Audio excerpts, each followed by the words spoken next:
I solemnly swear that I am up to no good.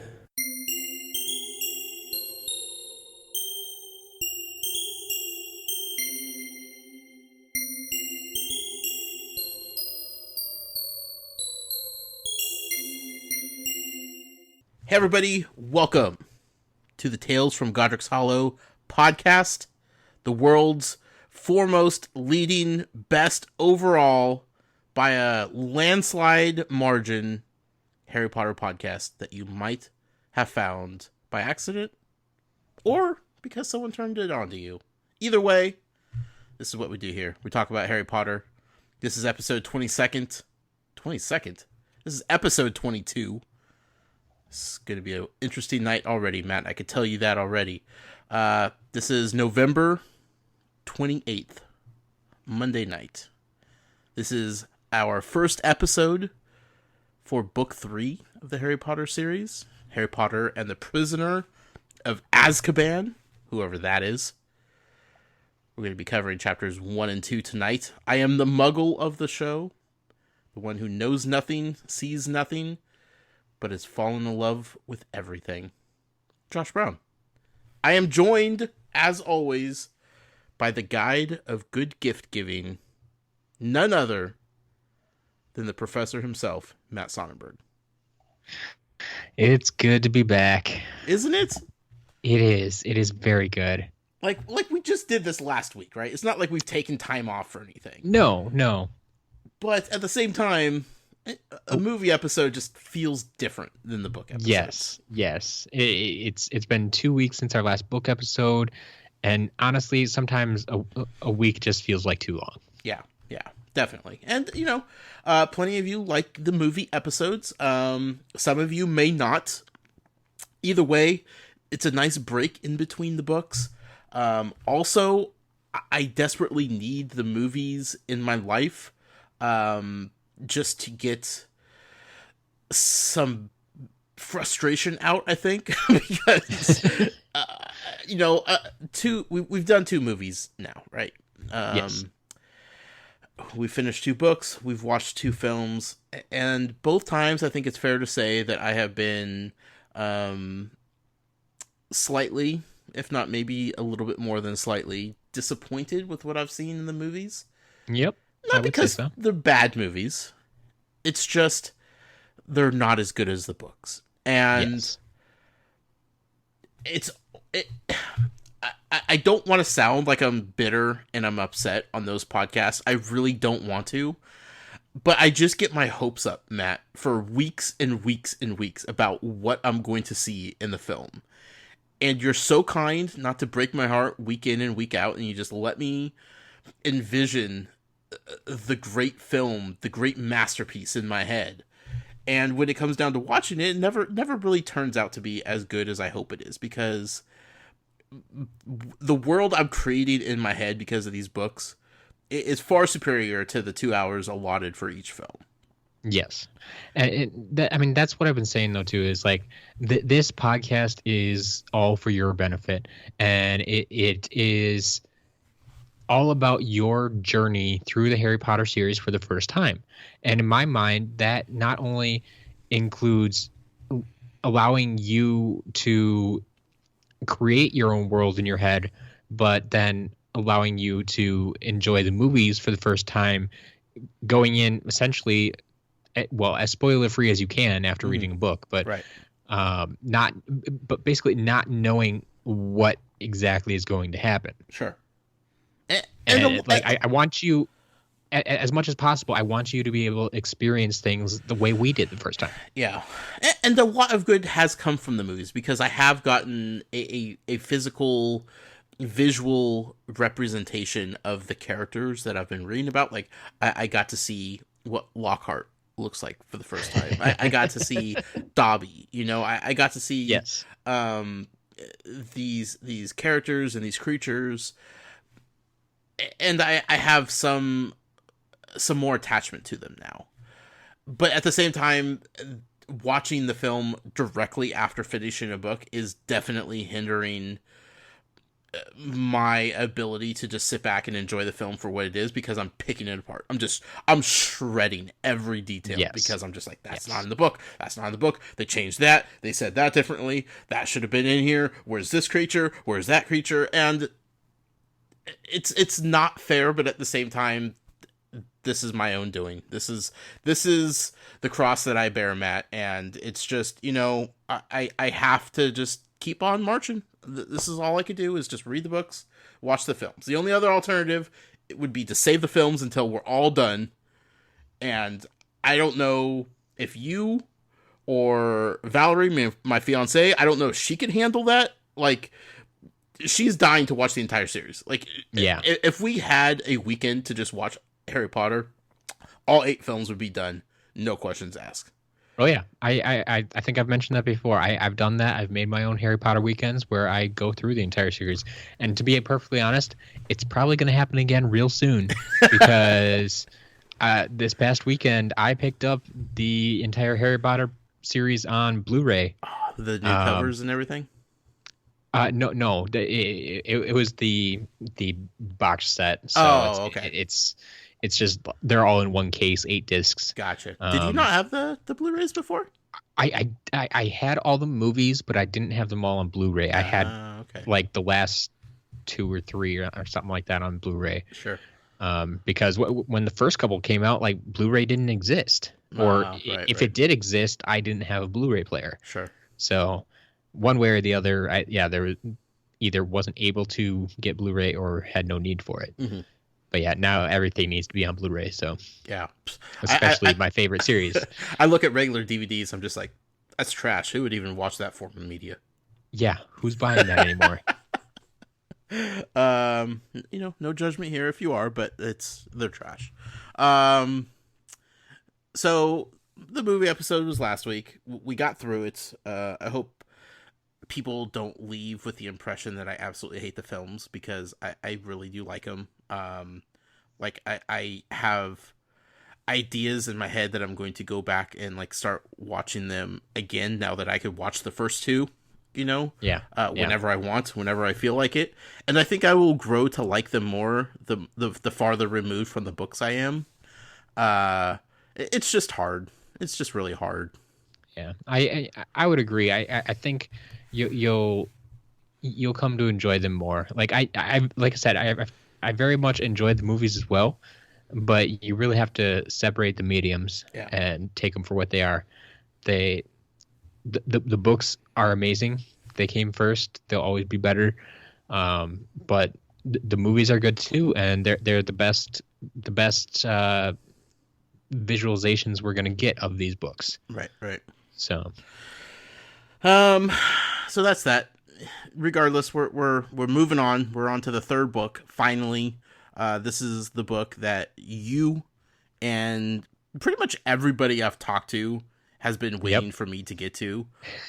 Even my stepson, who's 13, like, he's like, "Are you on book 3 yet?" I'm like, "Yeah, we just started." He's like, "Okay," because that book is so good. I'm like, and why does everybody keep saying that? Like, the bar for this book is so high, Matt. Like, I am seriously starting to get a little concerned that it's not going to be able to live up to the hype that you specifically and everybody else has built it up to.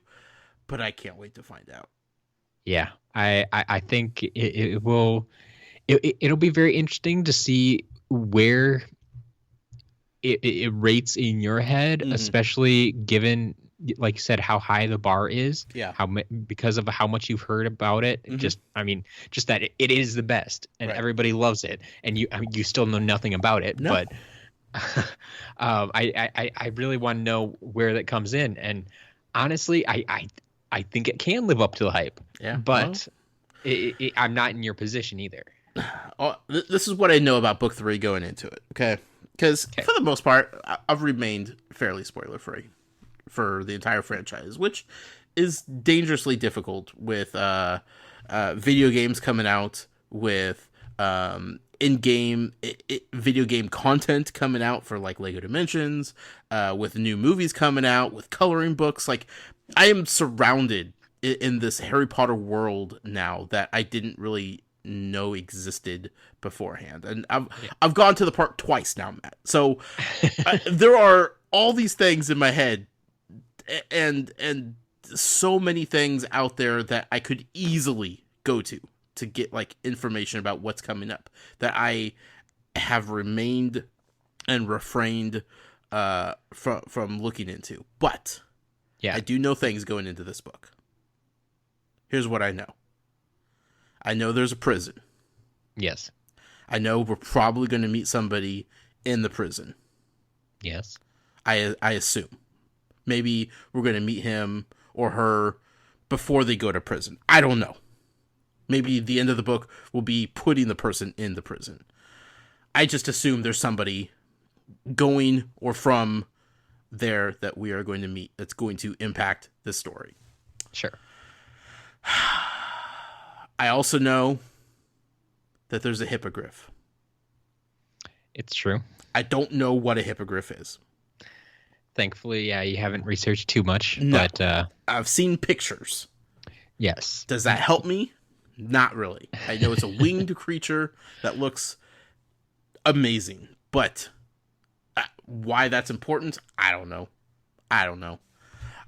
First guess, I'm going to say Hagrid's probably responsible for it. Just throwing that out there. I feel like that's a pretty safe thing to assume, that Hagrid is responsible for hippogriffs in some way, form, or fashion. Because if there's important creatures going on in this world, it usually traces back to Hagrid. Fair enough. So, other than that, I know this is year 3 of Harry and Ron and Hermione at Hogwarts. I know we're probably going to get a new professor of the Defense Against the Dark Arts. I'm assuming. Who knows? Maybe Lockhart comes back. But yes. I can't imagine book 3 would be as good as everybody says it is if Lockhart returns. Like, that instantly knocks it down a couple pegs. But what if we got the Lockhart we got at the end of book 2? Like they returned enough of his memory that he can teach again, but the personality stays the same. I don't trust that he would improve a book any. Okay. Regardless of his former fat. Again, if it was like a buddy cop spinoff with him and Hagrid, like on some crazy adventures, like just, taking a road trip and collecting beasts or whatever those two would do together, especially in his naive state of mind, sure, that would be possibly the best thing ever. But I'm pretty sure that book 3 isn't going that direction. So it's hard for me to sit here and think that Lockhart returns and suddenly this is the best book of the entire series. Yeah. So, other than that, I know nothing, Matt. I know nothing at all. Before we get into that, though, a couple things I want to talk about. We've mentioned beasts several times here tonight. We have. We've mentioned films several times here tonight already. We have.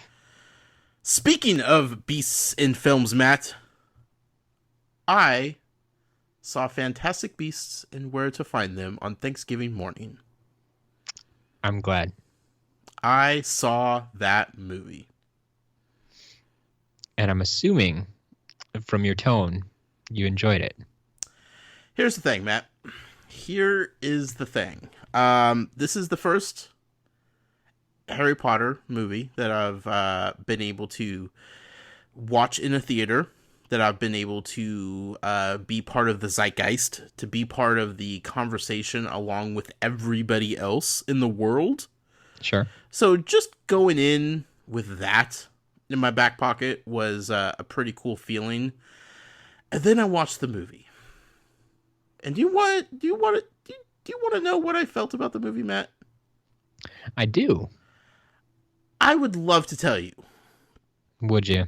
But I'm not going to tonight. I kind of figured you were heading in that direction. Yeah, I'm going to save it for our next Butterbeer Banter episode, because we are going to talk about Fantastic Beasts and Where to Find Them. I will I want to say we're going to keep it spoiler free, but I can't guarantee that, Matt. I think we need to just blow the doors off of this entire movie. I have so many things to talk about, and I we'll decide when we record it whether or not we're going to go spoiler. I know me, and I don't know how to talk about that movie without spoiling a bunch of things. Oh yeah, I have a feeling it's gonna be full of spoilers. Yeah. So, regardless, that is going to be our next Butterbeer Banter episode. Look for it very soon. Don't have an exact date of when it might be up and live for you to listen to quite yet, but when we know, you will definitely know. I promise you that. And if you'd like to listen to it early, before it goes up to everyone to listen to on their select podcast application of choice, there's a way to do so, Matt. There is. Last week, at the end of our episode, we formally announced that we have launched a Patreon page for this podcast. Patreon.com/Tales from Godric's Hollow. And what this is a way for fans and listeners to donate sums of money of your choosing to help us continue to do this show as it is now. It helps with costs of hosting the podcast. It helps with website fees. It helps with all kinds of stuff. And we'll also go a long ways in helping with more giveaways and giving back to this community that we're building here. We've done a lot of cool giveaways already. Ideally, I'd like to do more. I'd like to do way more because I think anybody that listens to me rant and rave about a couple chapters a week and listens and just absorbs the crazy theories coming out of my mouth on a weekly basis deserves to be rewarded for it. Like we're asking a lot of the audience to listen to me on a weekly basis, Matt. I think most of them enjoy it, but I see where you're coming from. So we want to reward the people. We want to do more giveaways. We want to do more cool stuff, and Patreon is a way to allow us to do so. It also allows us to give cool rewards to people that want to donate X amount of dollars. There's a whole list of different tiers that you can sign up for to get cool rewards. Matt put a lot of work into setting them up, to naming them in very obscure names that I don't recognize. Okay, they may seem obscure to you, but I'm very much hoping that anyone who's listening to this podcast will fully understand what's going on. Unless there's people out there that are going along the journey for the first time with me, Matt. It's true. It's true. Well, I guess we'll put that out there. If you haven't read the series before, if this is your first time through, like Josh, then yes, they may seem a little weird and out there, and you don't really know what I'm talking about at all. We're just blindly trusting you here. I think anyone that has read would agree with me that they are appropriately named. Okay. Well, we'll see. Either way, the rewards that you laid out are fun. I can tell the audience this right now that I have specifically already purchased something that will make one of the rewards that you could get as a supporter on Patreon extremely special. I don't want to give it away yet because I want the first round to be exciting for people, but I'm excited for it. Like, I'm stupidly excited for it. When you showed me the list of stuff, there are stuff on this Patreon page that I can't be a part of. Like, you've completely cut me out of, like, you're just like, no muggles allowed. That means you, Josh. Like, I'm excluded from some of the rewards. Like, even if I donated my own money, Matt, you're not going to let me. It's true.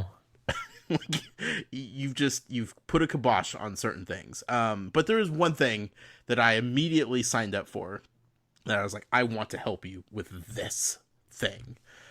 and it's going to be good. It's going to be awesome. I look forward to it. Yeah, we're gonna have some fun with this. Yeah. So, again, it's patreon.com/Tales from Godric's Hollow, the entire name of the podcast. We're not going to hit you over the head with it on a, every half-hour basis or anything like that, but we do want people to know we put it at the end of the show last week. It was the holiday week. It was the movie episode. Many people don't sit until the very end of the podcast, so we wanted to at least touch on it at the beginning of this show, just to let anybody know who might have missed it. I will be tweeting about it later tonight as well, and probably putting that as our pinned tweet. So it'll be easy to access, and we want people to know about it. And like we said last week, regardless of what happens with the Patreon, nothing here is going to change. Absolutely. Yep. This show will remain as is every week, coming to you every Tuesday, unless, schedules interfere or whatever the case may be, up until we finish the whole thing. Yep. That's not going away, folks. Yeah, that's staying the same. The Patreon stuff is really it's all in addition to what we're doing already. Yep. We want to give you more Harry Potter. Yep. We want to be able to do more for you. We want you to be more involved, and this is a way to do it. But yeah, I just want to say that because like you mentioned, we haven't really talked about it very much yet. I want to give a special shout out to the 3 people already who have signed up as patrons to help us out. Just huge thank you to you guys. Rihanna, Lauren, and Martha, thank you so much. It means the world to me that, basically you heard us talk about it once and you went and signed up. Right. That's amazing. Yeah. I love you. Absolutely. Thank you so much. And every empire starts somewhere, and you guys are the building blocks for the future of Tales from Godric's Hollow. One of these days, I'm going to find out where Godric's Hollow is, why it's significant, why it's the name of this podcast. The irony in the fact that I do a podcast without knowing why the name of the podcast is significant is astonishing. Yes. But with your help, I'll get to Godric's Hollow. Absolutely. I'll probably get there either way, but yeah, I'll get there with a smile on my face. We got you started. So that's our plug for the beginning of the show. We'll do a little reminder at the very end, but just wanted to spend a couple minutes to get that out there and go over, check out all the different options. There's a lot of fun things over there for people. Also, I'm just going to throw this out here. I have a couple giveaways going on soon. I didn't even tell you about, Matt. It's true. For LEGO Dimensions fans. Haven't quite decided how or what I want to do with them yet, but stay tuned, and those will be up soon, for sure. Sounds good. So, with that being said, Matt. Yes. Let's find out who the Prisoner of Azkaban is. All right. It might be a little early for that, but well, I've been surprised before. Okay. But yes, we are now in Book 3, Harry Potter and the Prisoner of Azkaban, Chapter 1, titled The Owl Post. As far as new characters, oddly enough, even though it's first chapter, I only have one name for you. Gwendolyn the Weird. Yeah, that one wasn't ready for that one. That actually led to my first note. Did it? Of covering this chapter, Matt. Okay. They started talking about witches and wizards escaping burning. Like, yes. when people would prosecute them for being witches and wizards, they would try to burn them at the stake. If they survived, they were obviously witches. If they died, then... Wait, no. If they died, they were witches or wizards.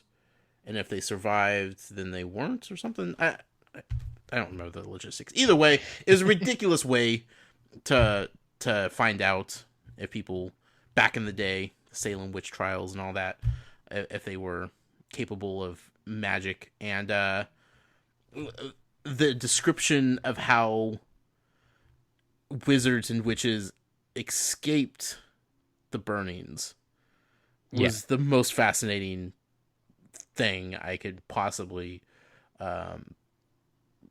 ever hear about this whole thing.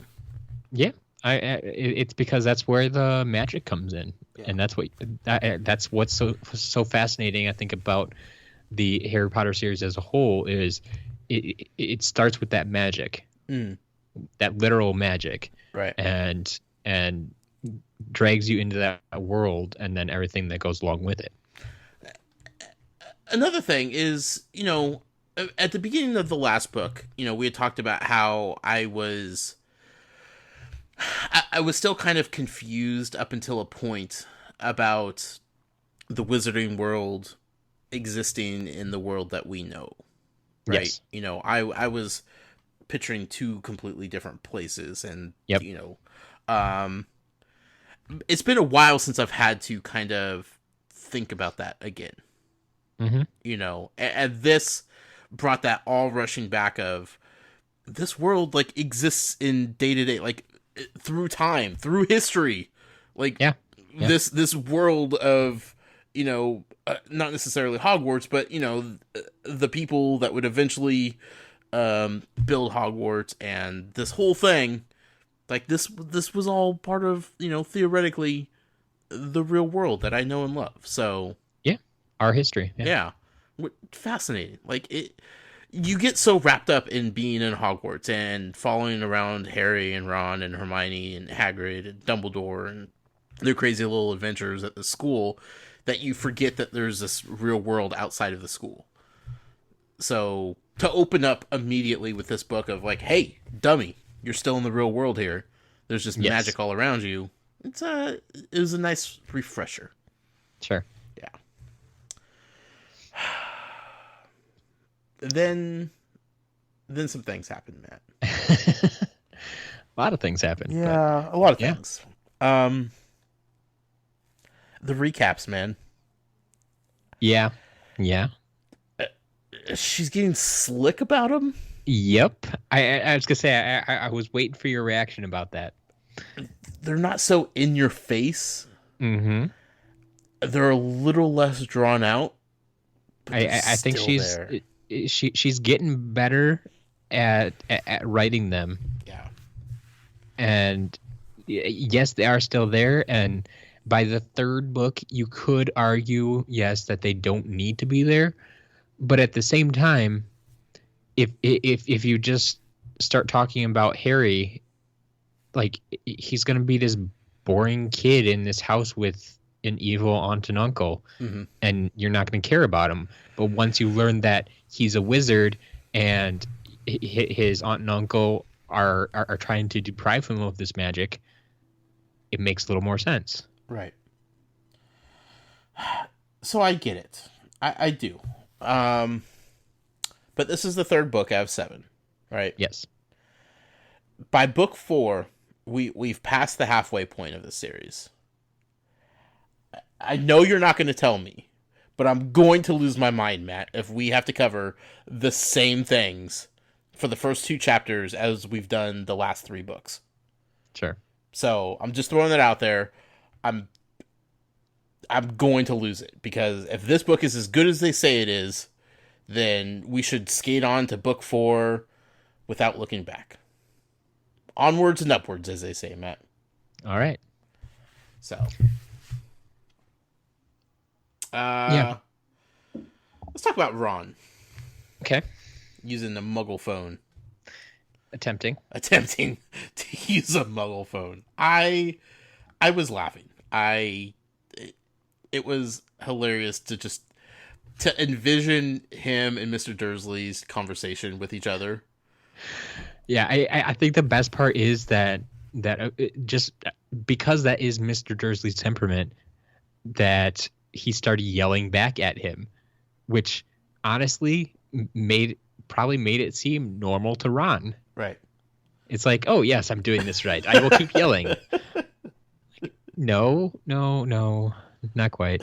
And Mr. Dursley is just losing it. Like, he's just out of his mind because this kid that he doesn't know, who goes to the school that he hates, who's friends with the nephew that he despises, is yelling at him on the phone. Like, he doesn't get yelled at by kids. Yeah. And Ron doesn't know the better. He doesn't know what's going on. So it was hilarious. Well done. Mm-hmm. And I immediately remembered how Harry had given Ron his phone number at the end of the second book, and it was like, try to give me a call on the Muggle phone. This is the only way to get a hold of me. Don't come flying to my house in your car because that's ridiculous. But he didn't really explain to Ron that you probably don't know how to use a phone. So yeah, he didn't explain phone etiquette. Yeah. He just here's a number. Call me. Yeah. Okay. But as it was happening, Harry had this thought of Hermione would know what's going on. Like, she would totally know how to use this thing. Yep. Well, I mean, she grew up in the Muggle world. Of course she would. Yeah. I mean, other than the fact that she's Hermione, her parents are Muggles, so she's definitely used a phone before. But to somebody that that is growing up in a wizarding family of 9, that's not a common thing that they have to worry about. So, although I kind of feel like his dad probably knows how to use one. Not necessarily, because I mean, he's probably seen them before. He might know what they're for, but why would he ever have to use one? Sheer curiosity. But who's he gonna call? I don't know. Like any other wizard he knows, they have other means of communication. They're not. He probably doesn't know anybody else personally that has a Muggle phone. Just call other Muggles and. I was gonna say, unless he calls a business or something. Just cold calling people just to see what happens. Yeah, it's just want to see how this contraption works. I'm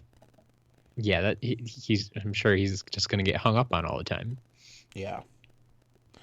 So that was good. I appreciate that. It's another Harry Potter birthday. It is. Number 13. Teenager. He is. Absolutely. Gotta grow up. Yeah. Happens quicker than you think, Matt. The part that got me about when we're talking about Harry, though, is that he had to, sneak down under the cupboard to retrieve his books and such. Mm-hmm. And in order to do so, he had to pick the lock. Yeah. You catch that? Mm-hmm. How did he learn how to pick a lock? Yeah, and that's what I was thinking. It's like, okay, a couple of things we can go with here. One, it's a cupboard under the stairs. It's probably not a real difficult lock. Right.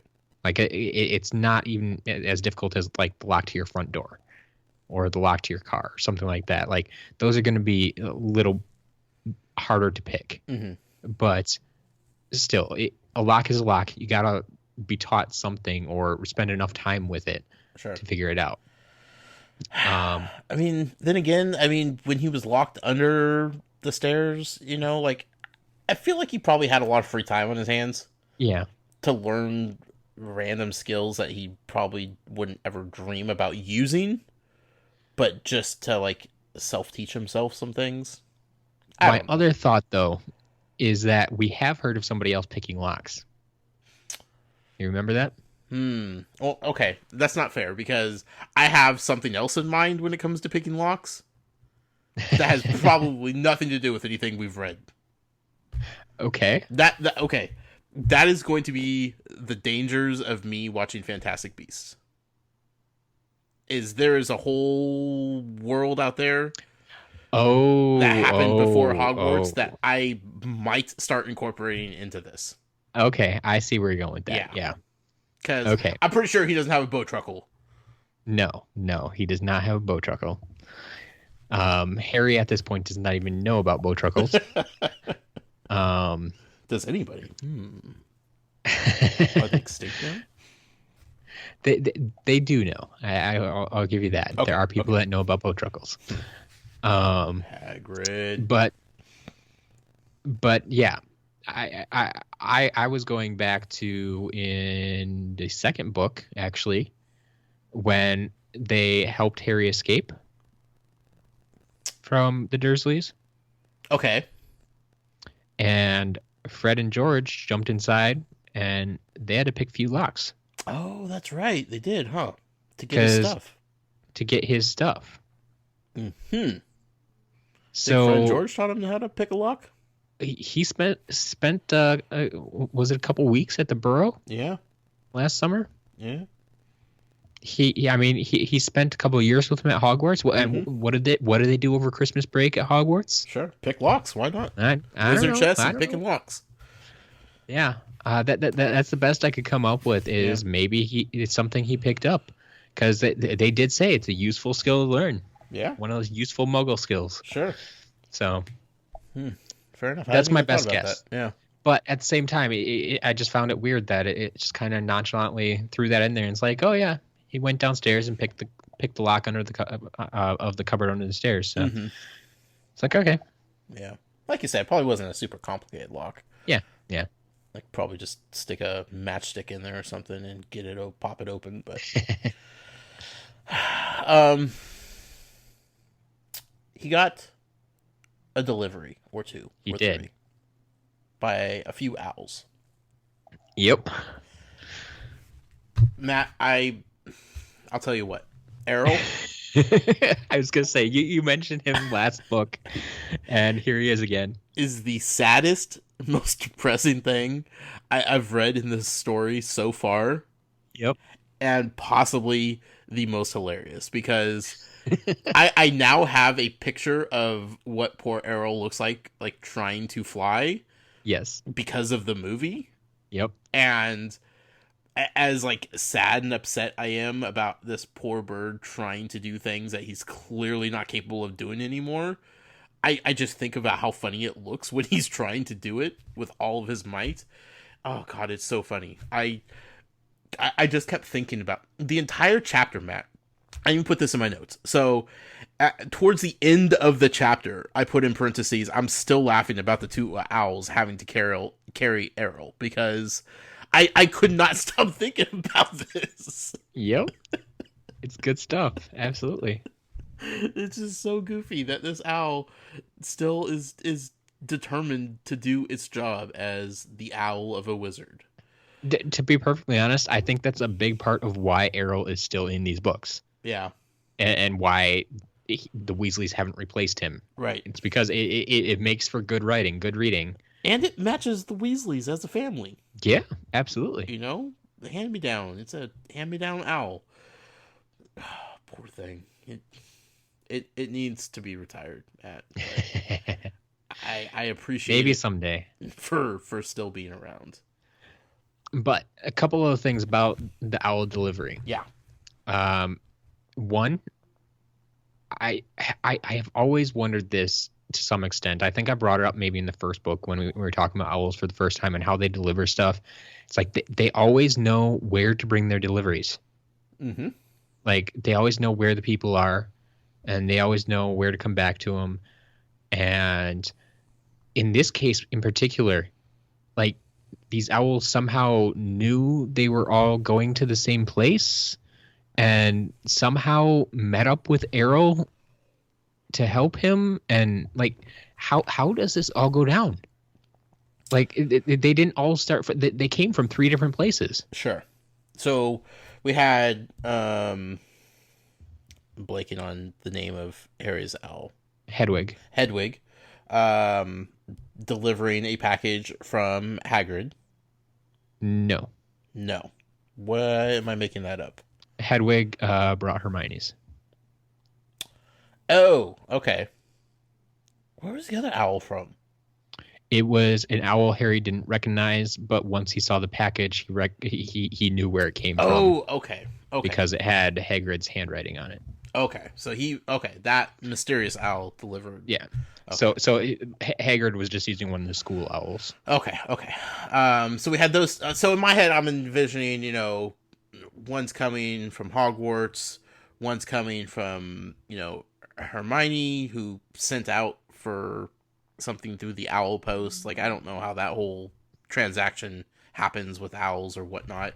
Sure. But I just imagine Hedwig and this mysterious owl just flying along. Like, one comes in from the east and one comes in from the west, and they're just like, oh, we're going to the same place, and they just start, going along the same path. And as they're just flying side by side, there's poor Errol just limping along in the air, and they're just like, oh god, Errol again.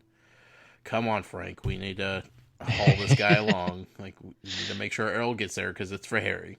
Yes.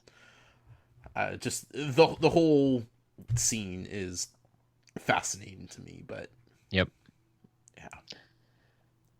The other thing I always have to note is the owls always have they have a huge sense of pride, I think. Mm-hmm. Especially Hedwig.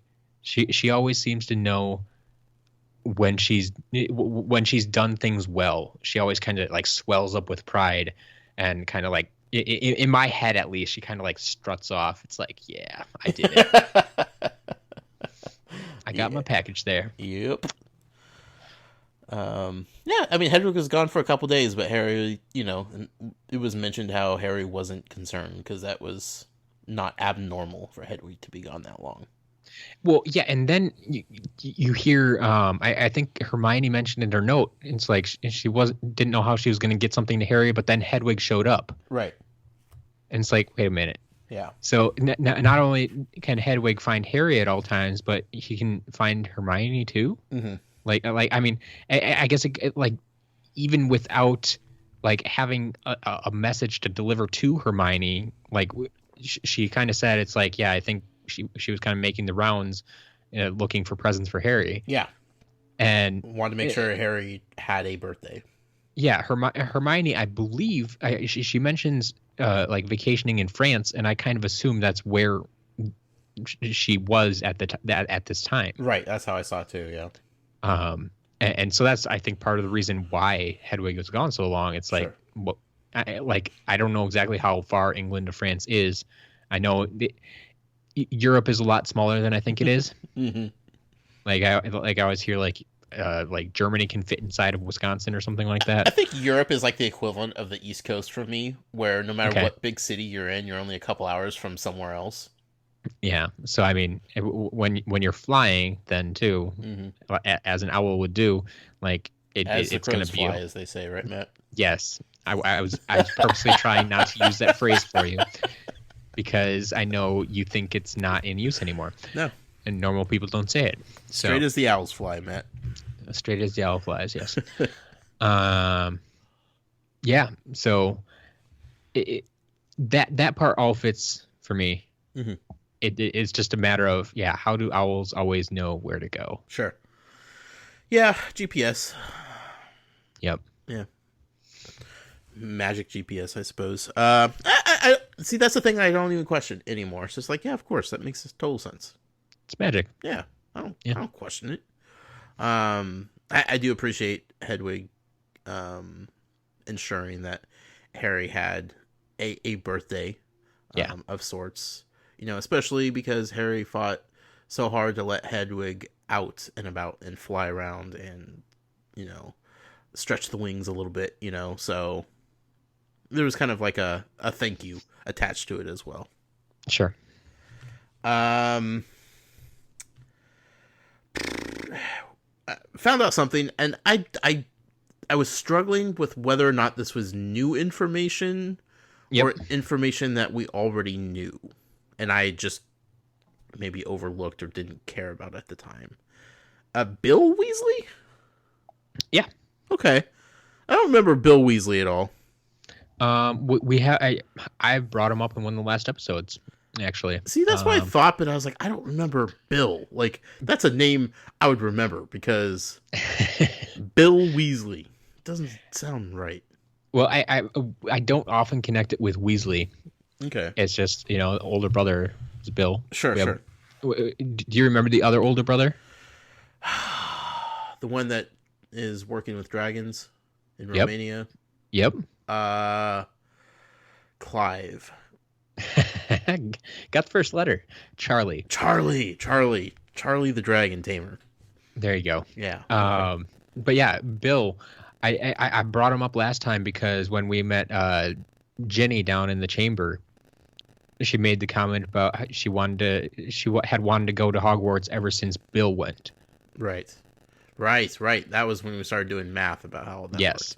worked. Okay. So there's a Bill Weasley. Yes. So I guess I won't argue with that point. But did we know that Bill Weasley worked at or for the Gringotts Bank in Egypt? We knew he worked for Gringotts. We did not have his specific occupation or location. Okay. As far as I can remember. Okay. I for some reason I want to say Egypt was mentioned once, but like this is the first time that I can remember like piecing it all together. Mm-hmm. Like he's in Egypt because he's working for Gringotts type of thing. Mm-hmm. So okay.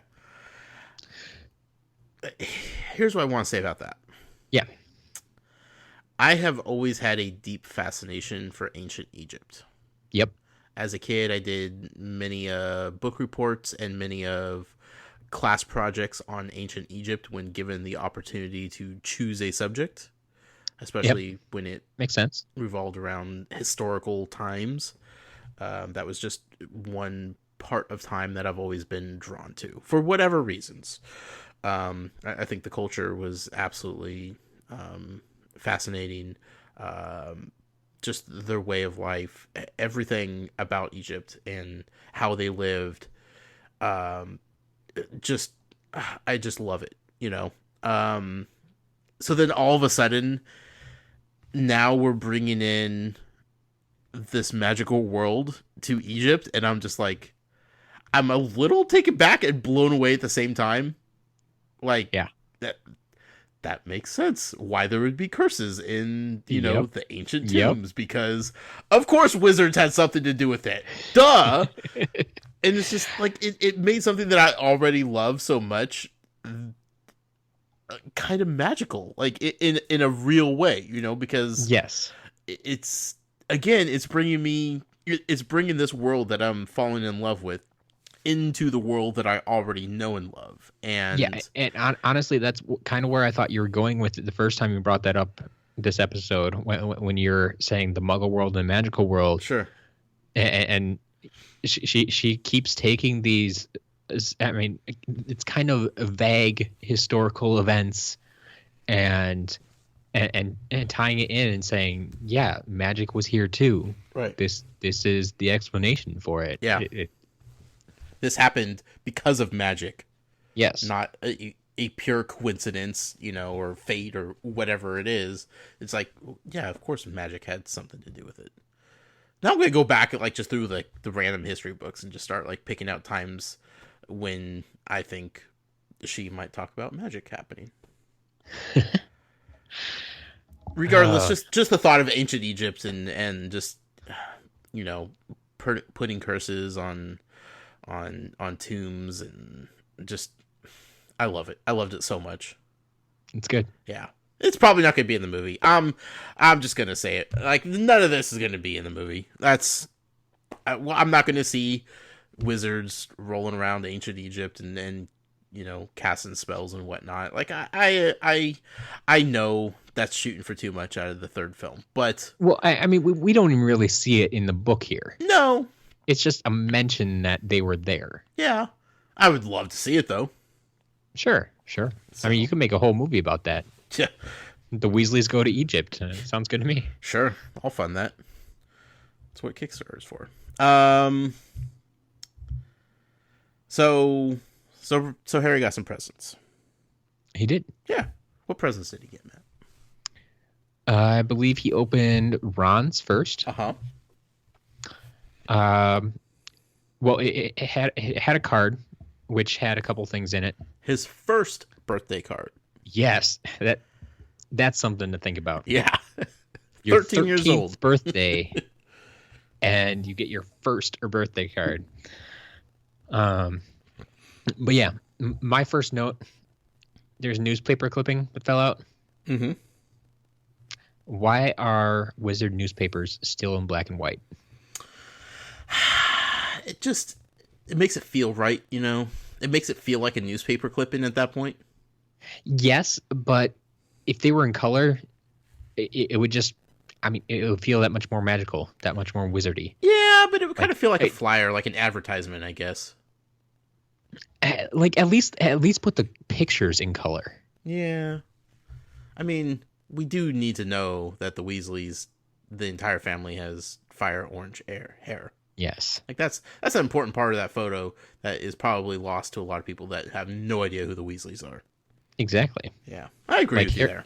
Harry knew about it, of course, but at the same time, like when I think newspapers, like it's still black and white. Like even though newspapers have come such a long way and there's plenty of color, especially in the pictures, and it just like black and white, just that is my first visualization of what a newspaper is. Fair enough. Plus, I mean, you could never use the joke again, Matt, of crap. Now I can't even remember what the joke is. What's black and white and red all over? Yeah, there we go. I was going that way. But then I forgot the punchline, and then I forgot if that was the punchline. Look, I'm not a comedian. I don't claim to be one. I'm not playing one on TV. I'm just here to talk about Harry Potter. Fair enough. So yeah, along with the newspaper clipping, there's a letter, and we find out what's going on. Yeah, they won a bunch of money, 700 galleons. So they took a trip to Egypt. Ron's getting a new wand, finally. Oh gosh, I'm so relieved. Yes. Although I'm slightly worried about the process. Yeah. Because I don't know how this works yet, right? Like we've talked about before, the wand chooses you. Yes. If you've already had a wand choose you, and it's broke or whatever happened, and you are replacing that, will another wand find you and say, yeah, I'm definitely for you? Like, because that was his wand, right? Yeah. I guess in my head, it's never going to be as good as the first one. Yeah. But I definitely think another wand would choose him. Okay. I'm just a little worried, Matt. That's all. Sure. You know this world better than I do. You probably aren't too concerned with little details like that, but I'm a little fearful that it's going to be a secondary, not as good of a wand as he had before. But way better than a broken wand. Is it though? I don't know. I can't say that for sure, Matt. Oh, a wand that has a 50-50 chance of backfiring? Compared to a wand that wasn't even like the first choice? That it's just like, fine, I'll be your wand because nobody else is. What if? Well, no. It could go the other way. What if there were 3 wands that wanted to be his, but this other wand got there first? So that's an intriguing point. Okay. Yeah. Okay. I see your point. I'm worried. I'm ecstatic and I'm happy for Ron because he needs a new wand. Clearly. Yes. I'm just everybody worried kept about the stopping process. him from doing magic. Yeah. I mean, because it's like, no, you're gonna hurt somebody. He's not gonna make it through all 7 years if he has a broken wand. Yeah. He's gonna need it eventually. Yeah. But I'm just worried about the process of the selection. So maybe if we could just skip through that whole, like, if that doesn't even have to be written, like Ron is just at Hogwarts with a new wand, and that's the last we heard about it. Whew, anxiety relieved. Sounds good. I don't need to know about the process. I'm just worried that it's going to go wrong. I'm happy for the Weasleys though. Yeah. If anybody deserved a whole stack of cash, it's them. Yeah.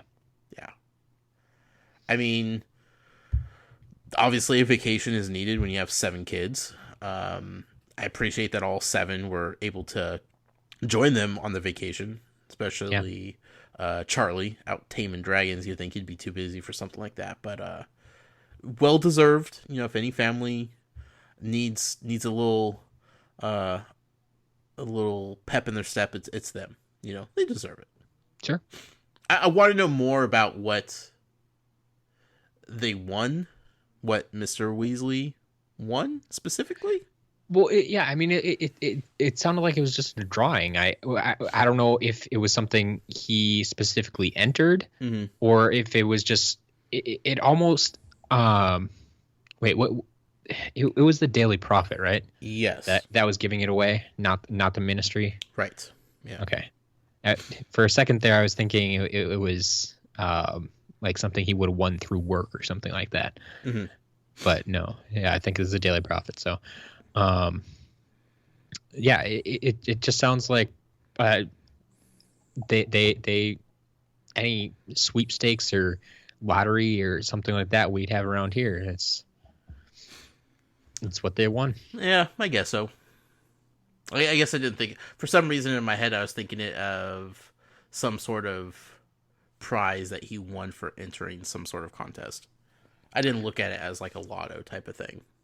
Yeah, I like there was a short description of what went on. Yeah, I don't remember it. Let's see, has won the annual Daily Prophet Grand Prize Galleon draw. Okay. So it's once a year they give away 700 galleons. Sure. Or maybe they give away more, but he won the grand prize. Right, so. right. I still want to know the conversion scale for that, but there are various conversions out there.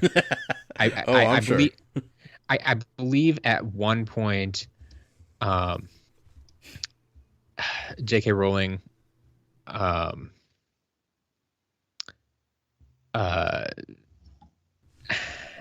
stated it was somewhere in the range of £5, like British pounds. Right.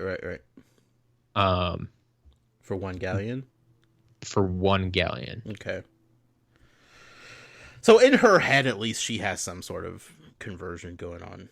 Yeah, but I think some people have said like they've taken that number and applied it to other things she's given prices to over the years, and it doesn't really make sense. Gotcha. So it's a little questionable. Okay. So yeah, that I mean, depending when these conversion rates were taken, that puts it at like $7.35 for 1 galleon. And this is before US. Brexit, of course. So yes. So I mean, if you just figure $7, 700 galleons, just short like $5,000. Sure, that sounds right. There you go. Cool.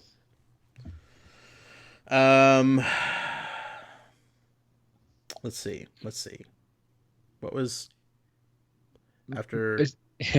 Okay, so in Ron's letter, my favorite line: "Don't let the muggles get you down." Yep, I put that in quotes on my notes. Absolutely. Yeah, absolutely. Best line. Line. I feel like sometimes you say that on a weekly basis, Matt, to yourself. I'll start posting that on Twitter. You're like, hit Skype call, calling Josh. Don't let the muggles get you down. Let's do this. Yep. My weekly mantra. But yeah, Ron's actual present then was the Pocket Sneakoscope. Yes. Great name. Yeah. Another very clever, funny, cute little name that she came up with. Yep. It's supposed to warn you when someone untrustworthy is nearby. Right. And of course, Percy thought it wasn't working. It didn't work. It was just something they sell to Muggle tourists. No. Muggle tourists? Is that what they said? Yeah, I think so. Okay. I think there was actually Bill they were talking about. Was it Bill? I think so. Oh, okay. In my head, it was just Percy because I think he bought it while he was out in Egypt, and so that's okay. kind of what Bill knew about. Sure. I just imagine the twins always picking on Percy more than anybody else. So well, because we don't usually have a contact with Bill and Charlie. So. Yeah, that's true. I love the family dynamic just overall. Just I'm listening to Ron write this letter to Harry and like explaining all these things, and it's just Ron's such a good friend. He's so good, and the Weasleys just love Harry so much. Just overall, they're such a good and endearing family, and it makes me happy to know that they are as good as they should be for Harry. Yes. Yeah. For the record, Bill says it's sold, rubbish sold for wizard tourists. Actually, Wizard tours. That makes sense. Yeah. Okay. Yeah. Yeah. Yeah, they wouldn't sell those to muggles. Yeah. Yeah. Well, I mean, they could. They just wouldn't know what they're buying. Yeah. Yeah. This magic top that stands up all the time. Sure. So then, did we get Hermione's present or Hagrid's? Yes, Hermione's. Okay. I loved Harry assuming that it was just going to be a giant textbook. Yep. Just because, of course, Hermione would send something Hermione, like yeah. that. Harry, you're But probably no. behind on your reading. Here it is. She's a little more thoughtful than that. Yeah, yeah. A whole set to clean and spruce up his broomstick. Yep, the broomstick servicing kit. Yeah. That's a thing. Never It is. Never would have thought of something like that, but No, yeah. The one that always gets me is like the twig trimmer, whatever it is. Mhm. It's like, yeah, you don't think about the back end of your broomstick getting all like scraggly and having to trim it and keep it nice and smooth and Right. aerodynamic, and it's like, okay, I guess that would be a thing. Yeah, I mean, if I was riding around on something through the air, I would probably want to make sure it was tip-top condition. So it totally makes sense in hindsight to want to take care of something like that. That's, Yeah, I mean, when we've compared it to a car or a horse or anything, any other thing like that, you take a lot of care of them. Mm-hmm. Yeah. There's So- a lot of maintenance that goes into it. It so makes sense, why but not? up until this, I hadn't thought about servicing Yep. it at all. Yep. So, well done, Hermione. After that is when I put in my notes that Harry's friends are just the best. Like the gifts that they wanted to give him, and just like how thoughtful they were with getting him gifts for his birthday. Like we never hear about Harry getting gifts for them on their birthdays. It's true. I like to believe that he probably does. I mean, he has the wizard cash for it. Yeah, but we also kind of assume that that's during the school year, I think, and there's so much Right. else going on. Yeah, Whereas Harry's birthday is always such a big event during the summer, right. So so we get to talk about that a lot more. yeah, but in my heart, I want to believe that Harry reciprocates. But it's just he went 11 years of his life without ever getting anything for his birthday. Yeah. Yeah, he didn't get anything, and he didn't give anything. I mean, he didn't have money to give anything either, but right. or really anybody to give it to. Yeah, there's definitely nobody he wanted to give any presents to. Yeah. So I just put in my notes like just how amazing it is that he has such good friends that would think of him just to make sure that he smiled on this one day, because they both know he's miserable where he is. Yeah. They both know that there's a good chance that they're not going to see him at Diagon Alley to get all their stuff for school a week before school starts. That's always questionable whether or not that's going to happen. So they just wanted to make sure that, hey, this is his birthday. We need to make sure he's doing okay since we can't be there for him. Yeah. And I wrote that, and then Hagrid's present comes Yep. along, and it's just like, why did I write that? Because I'm starting to question everything I'm thinking about his friends and his presents that he's getting. The Monster Book of Monsters. Yes. As it was put in the book, in quotes, Hagrid doesn't have a normal person's view on what's dangerous. Yes, and I love how I think it was basically Harry thinking this, but yeah, he just does he doesn't know what's dangerous in the normal world. No. But the part I quoted was he knew that Hagrid would never send him anything dangerous on purpose. Right. He's not intentionally sending him something dangerous, but there's Yes. a chance that he might think it's okay, but it really might be dangerous to somebody who's not Hagrid. Exactly. Yeah. Because he doesn't know any better. Yes. I mean, you think he sent him towards Aragog. Mm-hmm. And yeah, Aragog won't hurt Hagrid, but everybody else, yeah, Yeah. fair game. Yeah, absolutely. So Hagrid, good old Hagrid. So this book is interesting, Matt. yeah, I feel like I've seen this book somewhere. I feel you have as well. A little place called the Wizarding World of Harry Potter in Universal Studios Hollywood. Yep. One of the gift shops has the Monster Book of Monsters right there in a cage, and it'll jump at you, it'll attack you, it'll start chomping up and down. I've seen it twice now, Matt. I had no idea what that book was. I specifically remember you looking at it the first time we were there. Yeah, I looked at it again a couple weeks ago. Yep. And you know what I thought it was a couple weeks ago? I feel kind of What's that? embarrassed by this. I thought that's what a howler was. And I was like, man, I don't remember them describing a howler as like a full-on book. I thought it was more of just like a piece of paper that opened up like a card that just screamed. Yep. But, I mean, this has a mouth. This is probably pretty scary to get in the mail, too. Yep. It's a little bit bigger than I thought, but I don't know what else this thing would be. Yeah. Make a little more sense now? A little bit more sense. I mean, I still don't know what the Monster Book of Monsters is. Oh no, but you got some pretty colorful descriptions of this book already. Oh yeah, and I have a real world visualization of what it looks like. Yep. Do I know why Hagrid sent it to Harry and why Hagrid thinks it's important that Harry has it for his third year at Hogwarts? Nope, not a clue. Because I feel like if it was something important that he should have, that Ron and Hermione would already have one. The older Weasleys would have had one. They would have like told him about it. We would have learned about it. Like it wouldn't have taken Harry by surprise when he got it. Yeah. So I'm a little concerned about what's going on here. It all makes sense. Yeah. I'm sure it will, Matt, but it's just because I know what it looks like and I have such a vivid like description in my head of this thing, I'm even more curious about it. Yeah. Yeah. So Hagrid just doesn't know any better. Or does he? We'll find out. It's possible. As Book 3, Prisoner of Azkaban, continues. Very true. Again, this is why I started thinking about Errol again. Yeah? I don't know why. But I was just thinking about these presents and thinking about everything that just happened. I was just like, that stupid owl. Just trying to fly with this stupid present. Like, just determined to get there.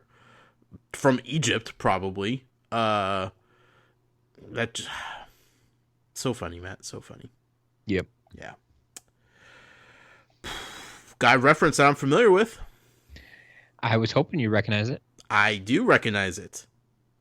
Are we going to go to Hogsmeade? There is a very real possibility. I'm so excited. Yep. Hogsmeade, the place that you have been visiting every time you go to the Wizarding World of Harry Potter. Oh, that place. You had no idea exactly what it was, and I think we've mentioned this a couple times. I don't remember if it's on the podcast or off air or on a different podcast or what, but the fact that like when we go there and Jason and I were always saying, well, yeah, that wasn't in Hogsmeade, that was in Diagon Alley and that sort of thing, and it's like, yeah, but to you, this is Hogsmeade. This is all you know. So, yeah, wouldn't know the difference. Nope, not at all. So all these shops, am I gonna get familiarized with? Many of them at least. I'm not sure we'll actually see all of them in this book. Okay. But yeah.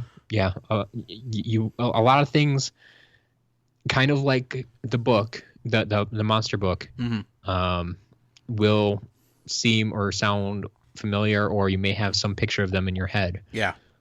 Going forward. That's exciting. Yeah. Start connecting a few of the dots. Mm-hmm. Yep. So I'm pretty convinced that the Hippogriff is just a roller coaster. You caught that one? Yeah.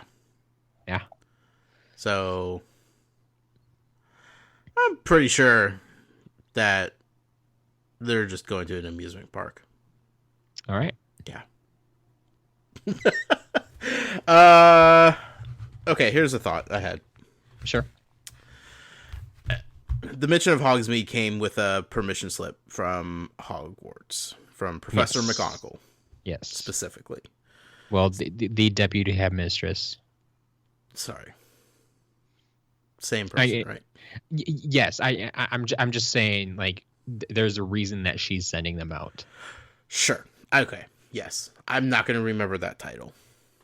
Regardless, she sent them out for all third-year students to get signed by their parents or guardians. Yep. To allow them to go to Hogsmeade every so often on the weekends. Yes. For whatever weekends. reasons. Yep. I don't know where Hogsmeade is. I don't know how close it is in relation to Hogwarts. I don't know any of those details whatsoever. Yep. I just understand the concept of permission slips. And Yep. as soon as I heard that, my jaw just fell open. I was like, oh no, this is not going to go well. And Yep. I understand the concept of the Hogwarts faculty needing the permission slips to be signed. Yes. 99.9% of the time, they probably all come back signed without a problem. Yeah. Like, the parents of students at Hogwarts are just like, sure, that's part of the experience. Cool. You know, we might not have money to give you to go to Hogsmeade and buy whatever you want, but sure, go. Have fun. Be a kid, right? But then there's kids like Harry. Yep. Right? Or, Tom Riddle. Okay. Who don't necessarily have good home lives outside of Hogwarts. Who may not have permission slips signed when they come back to Hogwarts from their parents or guardians. Yes. Is it asking too much for them to take this into consideration, especially since the letters are going out individually? Like, they know Harry's situation. They know about the Dursleys. They know how miserable it is for him, I have to imagine. Right? Do they? I mean, what we know is that Dumbledore and McGonagall were there now 13 years ago when they dropped Harry off. Right. And McGonagall had been watching the house all day. And she knows they are the worst sort of people. But past that, how Harry's been treated throughout the years, they don't necessarily know. But Hagrid knows. And I feel like Hagrid would have had to sit down with Dumbledore and McGonagall and been like, hey, this is what's going on. But you know how many exceptions they've already made for Harry. I know. I understand that. And they can't keep playing favorites with him. Yeah. But at the same time, this kind of stuff prevents him from having the same experience as everybody else there at school. Yeah, but I mean that's just it. Not everybody is always going to have the same experience. You think Neville has the same experience as everybody else? But once they get to school, they do. I guess that's my point. Is once they get to school, they're equals. By and large. Yes and no. I mean, Malfoy tries to make himself better than everybody else. Sure, he definitely tries, right? But Yep. I mean, he might have bought himself onto the Quidditch team, and they got the best gear or equipment or whatever. But when it all comes down to it, they're all sleeping in the dormitories. You know, they all belong to a house. They all eat at the same tables in the same dining hall. They all go to the same classes, taught by the same professors. There is the social status that bleeds in from outside of Hogwarts a little bit, but I think the overall experience of having a private school like this kind of prevents it from being exploited and blown out of proportion. It definitely helps, and in a perfect world, sure, but there's why always can't gonna this be a perfect world, Matt? I'm reading these books for an escapism, and I want it to be perfect for Harry. Yep. But I get it, because it's the same reason why Ron had to go the entire year with a broken wand, because the family didn't have money to buy a new wand. But I don't know. Like, it just frustrates me to know that he's in such a horrible position at home, and because of that, it's making his ability to be on par with the kids at school that much more difficult for him. But the other thing is, what we don't know is there could be other students, other third years out there from other houses perhaps, that their parents don't feel comfortable with them going off to Hogsmeade. They feel comfortable sending them to Hogwarts, where they'll be within the castle, on the grounds all the time, watched by the teachers, and they just don't feel comfortable sending them to Hogsmeade on the weekends. A little less supervision, a little bit more interaction with other wizarding folks, where other things could happen. They don't necessarily have the protections that they might at Hogwarts. I guess, yeah. We don't. I don't think we hear anywhere, at least not yet, that everybody else is going. I just feel like that's the case. Yeah, there's a very good chance, especially I would think for the third years, that most parents would say, okay, yeah, we'll let you go experience it once. Yeah, sure. The 13, the teenagers, especially those coming from a wizarding background that have at least one wizard parent, right, that has probably been to Hogsmeade and it's like, yeah, you should experience this. Sure. But Hermione's parents, they don't know anything about Hogsmeade. No. Do they trust their daughter? Yeah, I think so. Yeah. But maybe there are other, Muggle parents out there who don't know anything about it, and it's this crazy other world. It's like, well, no, we're already letting you go to Hogwarts. Yeah. We're just going to keep you there. I guess maybe my problem is I don't really know what to expect from Hogsmeade. Like, are we talking like Las Vegas Strip here, or are we talking about like a Saturday market like in Portland? Like, I don't know really what to expect from this place, so yeah. I guess I can't defend whether or not parents would trust their kids going there or not. So the description we get of it in this chapter is that it is an entirely wizarding village. Sure. So it is a village. It's not just like a strip mall or something. Sure. That there's a couple shops and okay, you can go shopping on the weekend. Like it's an entire village. There are people living there. There are all the businesses you would expect in any small town, medium-sized town. I mean, it's gonna be a little bit different because it is a wizarding town.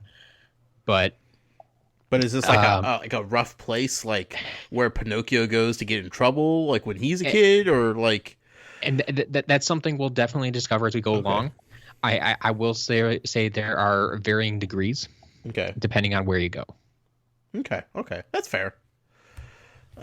I guess there's room for mischievous activity. Yeah. In a place like that, but yeah.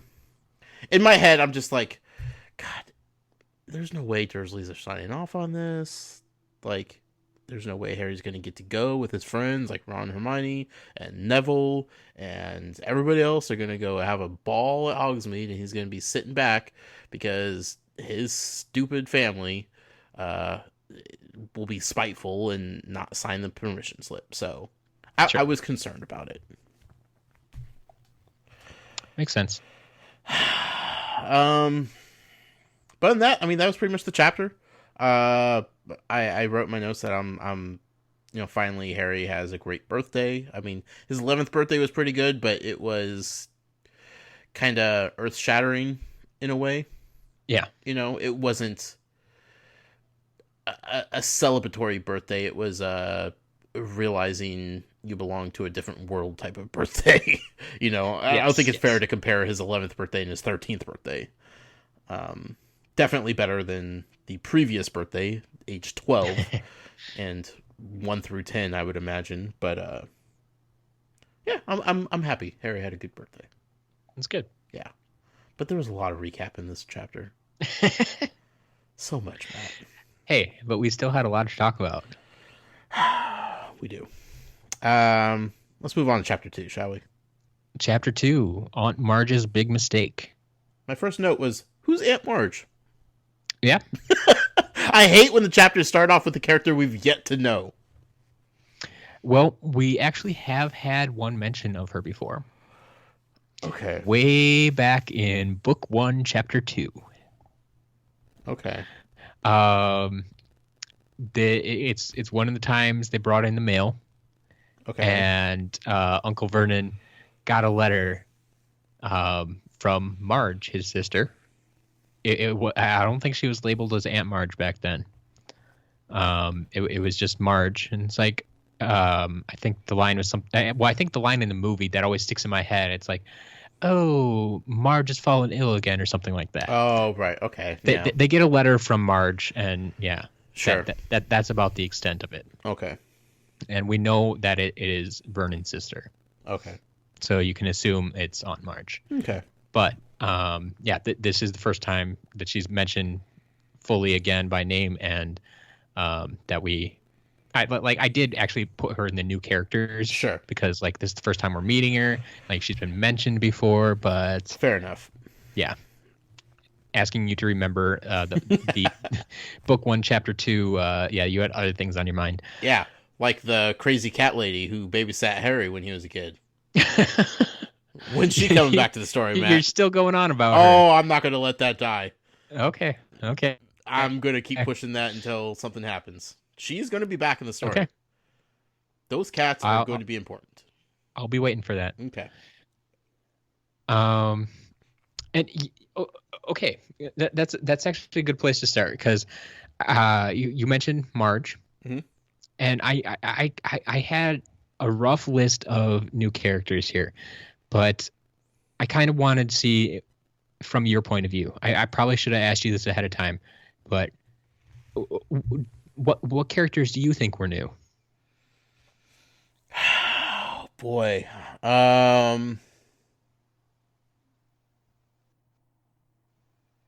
There's a mention. Or are there any you had?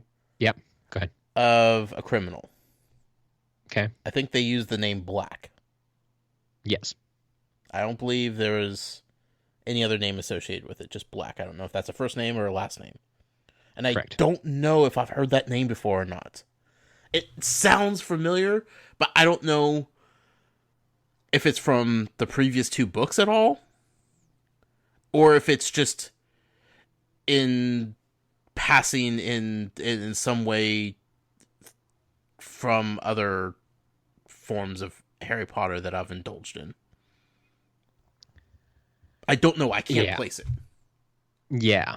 But it seemed like they went out of their way to not go any further than just the name Black. Sure. And I was wondering, that's part of the reason I'm asking. I want to see how much you read into that. Yeah. And how much you noticed. Like, they were very... Petunia, right? Aunt Petunia? Yes. Was like very... Like, she was waiting. Like, just waiting for the news to, like, go back and, like, say the name and, like, say where this criminal had escaped from or where he was heading to or, like needing the details. And it was like, you know, and so was Mr. Dursley. Yeah. They were both, like, just, like, waiting for the news to, like, kind of recap what they were just talking about. And, like, there was a bigger point of emphasis on them waiting for the news to go back on that than there was on actually recapping what was said on the news report. So I feel like that was super intentional. Like, they were being very... the story was being very deceiving about what was going on. Yep. Intentionally. Yeah. So I've been debating this with myself all day. Okay. And and I'm still not entirely sure where I want to go with it yet. Okay, I stopped Val in the middle of the story, and I asked her. Okay. I was like, was there another name? Was it just Black? She was like, yep. No other name? Did I miss something? Did I nod off for a second and I missed a first name or a last name? Nope. Huh. Is that weird? And she was like, no, I don't know. So the question is, how much mystery do you want? Do you want it to leave it a mystery for now? I haven't figured anything out. You know what? I feel like somebody might have responded to a Muggle poll with somebody's name of Black. They might have. Being a bad person, maybe? Or I can't remember what it was now. Maybe that's where I heard it. I don't know. Let's leave it a mystery, Matt, because if it's somebody I should remember, it's my own fault. Okay? Okay. Again, because J.K. Rowling is kind of treating this as potentially somebody's first book, there's already an inherent mystery to whoever this person is. Sure. Maybe people that have read the books backwards and forwards several times before the third book came out, like, knew exactly right off hand who this was referring to. I don't know. I think Criminal, I think Prisoner of Azkaban, some things are starting to make sense here, but I don't know if I should know who this person is. Okay. I think that's probably the best way to go too. Okay.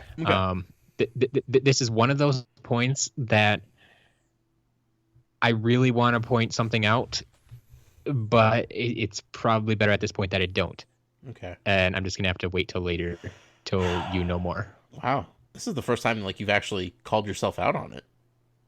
Yeah. All right. Well, again, Matt, blame me. It's okay. Okay. It's okay. We'll get there. It'll all be good. I'll still enjoy it as much when we get to that point, and we can talk about it. Is Black a last name? Is it a first name? Is it the color of somebody's hair? Is it Snape? We'll find out. Oh, God. Killing me. Okay. So yeah, then we also get mentions of Ripper, the bulldog, and Colonel Fubster. Yes. Colonel Fubster, who is actually just one of Marge's neighbors who's watching the other dogs while she's gone. So nothing too major there. Oh, not major, Colonel. I see what you did there. You set it up, Matt. I had to knock him down. Well done.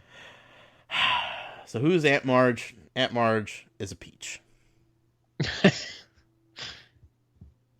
Did I read that wrong? Maybe I misinterpreted how she was written as a character. No, she's a pretty horrible person. Yeah. The entire chapter is pretty much just describing how horrible this person is. Yep. I mean, you just pair horrible people with horrible people naturally. Dudley Dursley getting a welcome home for the summer present. Yeah, from his parents. That one. I mean, gets me every time. Yeah. As if he doesn't get enough presents on his birthday. Right. Or any other time of the year, I'm sure. Yep. Happy Tuesday. So the first description of Aunt Marge was pretty. I just wrote, she sounds like a peach, and in the most sarcastic, tone I could possibly come up with, because I should hope so. Not sounding like a good lady. Not somebody that Harry is particularly fond of. Not somebody who's. I mean, I think he even mentioned her coming to visit was the worst birthday present he's ever received, and that was far worse than the old pair of socks from Mr. Dursley he got one year. That says a lot, because I wouldn't want that man's old socks. Yeah. Yeah. Yeah. I like how, when I say like, I use that term very loosely. Mr. Dursley described Harry as having an abnormality. Yep. You know, he's a wizard. He has some magical powers. But like he's just treating him like it's a third nipple, you know? Like you are not normal, sir. Yes. And yeah, he's not a muggle. He's not a no-mage. FYI, I don't like that term. Yeah, it's kind of awkward. Yeah, I mean, after hearing it a lot, I was like, okay, I'll deal with it. But Yep. on first hearing it, I'm just like, But I think what she's going for is the harshness of the American language. yeah, no, that's true. Like it's like, yeah, we're not gonna make it sound cool and sophisticated. Right. We're Americans. Mm-hmm. No match. Yeah. Dumb old Americans. Okay, so there was a point when it was mentioned that that Dudley needed to appear to be smart, or to be smarter, or look smarter, or something like that. Yep. And it was mentioned that like he needed to go watch some more TV and put on a bow tie. Yep. What? That's all it takes to be smarter? Like, well, I think in that sense I think that's kind of a British term they're using there. oh, okay. Yeah. Did it say like to smarten up or something like that? Yeah, something like that. Yeah. I think that was mostly talking about the tie, kind of making him look presentable type of thing. Sometimes the British verbiage throws me for a loop, so please forgive me. The bargain, the deal that was put in place. Yes. I loved it, right? Harry outsmarted his uncle. He definitely did, yeah. Like, it was a joy to see that happen, because I was stressed, Matt. I was stressed how he was going to get this permission slip signed, especially with, like, this horrible creature that's coming to visit them for a week. Like, this is just a recipe for disaster all the way around. And he actually used that to his advantage to strike a deal with the devil. I appreciate that. Yep. But here's where I was hung up with it. Okay. Mr. Dursley saying that he would sign it after the week was over and Harry played by the rules for the entire week. Yep. Like, he was going to have to... Mr. Dursley was going to be watching him closely, and he was going to be paying attention and making sure that he followed every single rule to a T for the entire week. And then, and only then, he would sign the permission slip.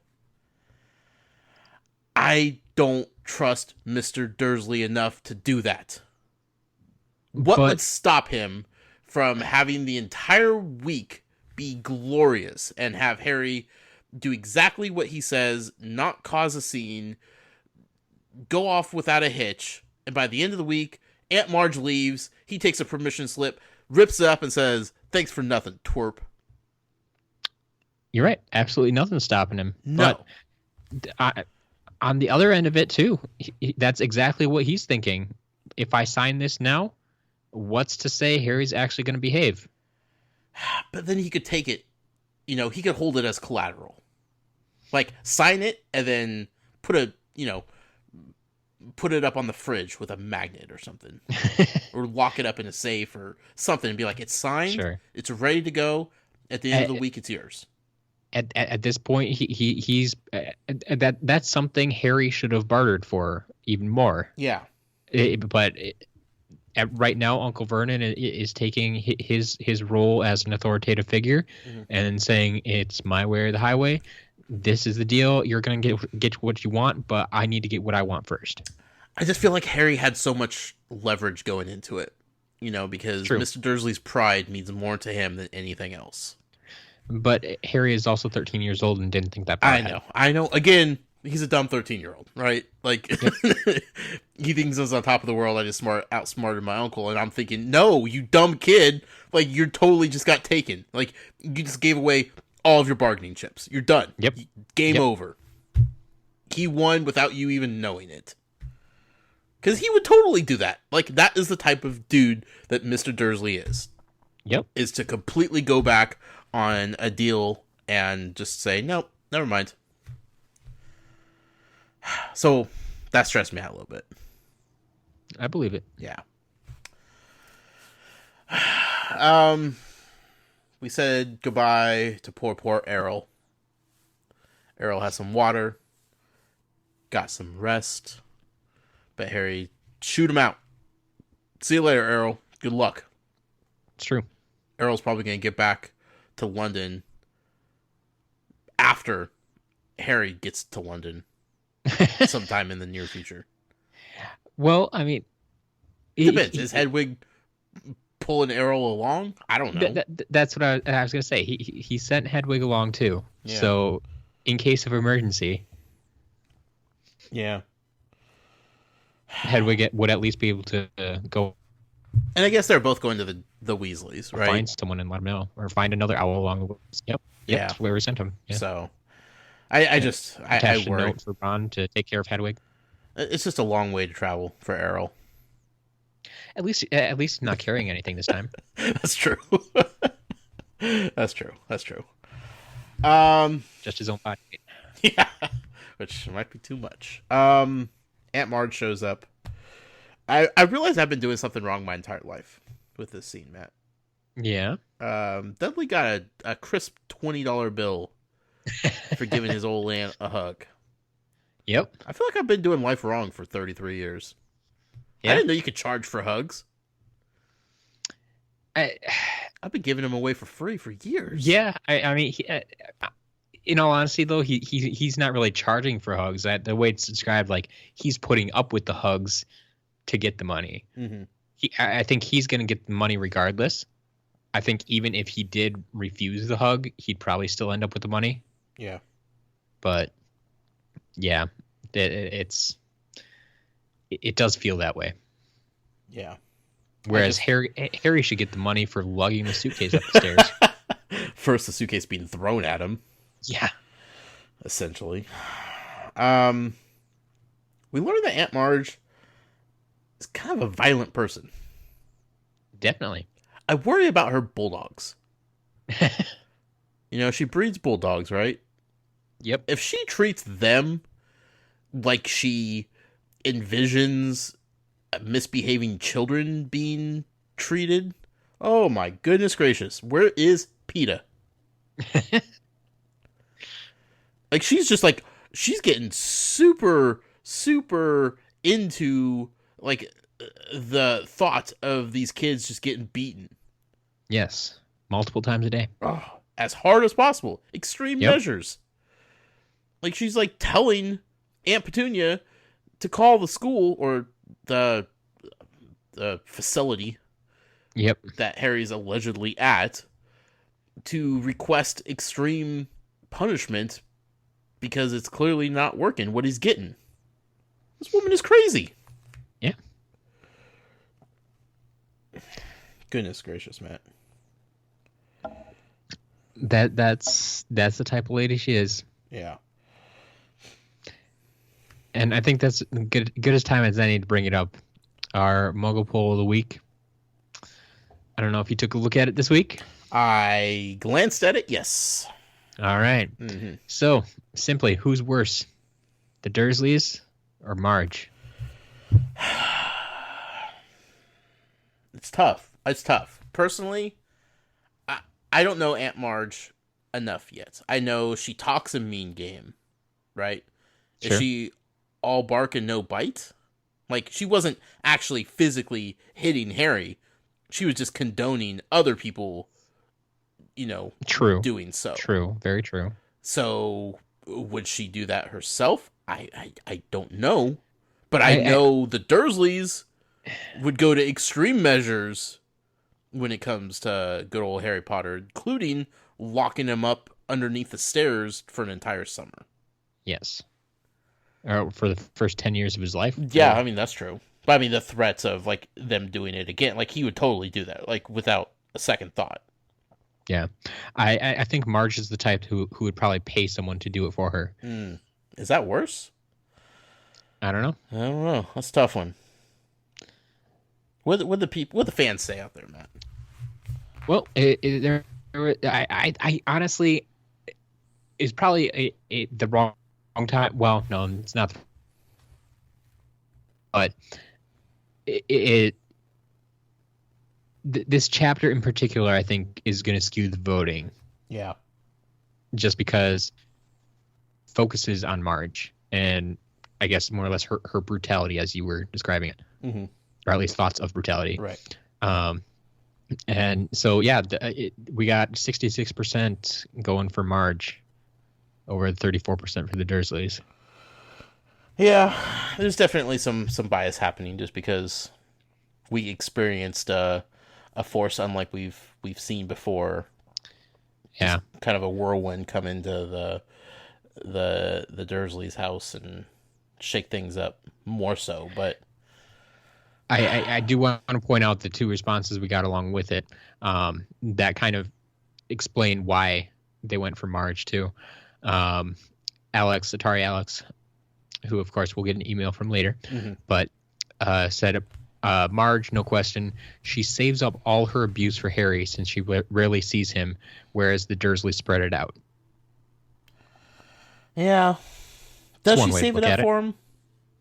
I don't know. I don't know how those pit bulls or bulldogs are treated, Matt. Sure. I need to know how she's like with other people.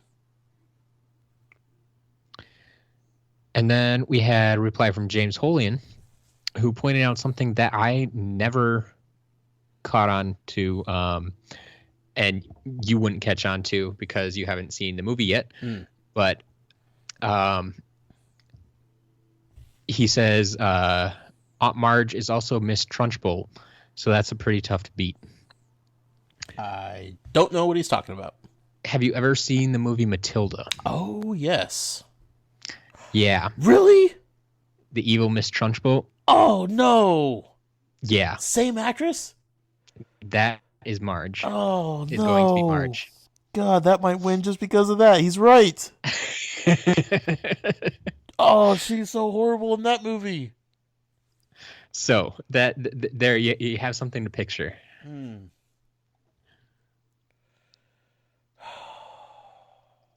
Goodness gracious. Man, that just changed the game. That changed it for me. Yeah. What would you say? What was your answer? I definitely went with Marge. Yeah. Because, like, the Dursleys, as mean as they are, as cruel as they are, like, one of the things Marge said was that she would have sent him to an orphanage right away. She wouldn't have taken him in. The Dursleys do keep him. Yeah, they treat him horribly, but everything Marge says, like every word out of her mouth is like, you should be treating him worse than you are. Right.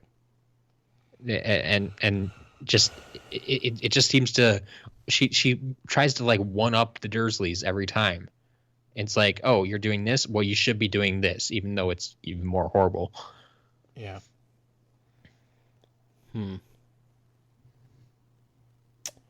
Interesting. Yeah. Interesting, though. Yeah.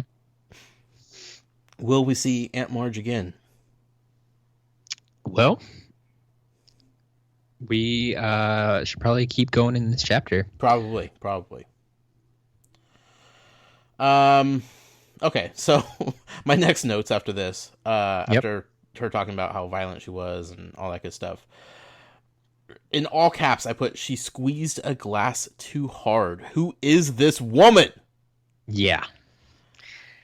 I mean, I think you have to figure that it is probably some, like, really fancy set of glasses that is probably thinner than the average glass you think of. Right.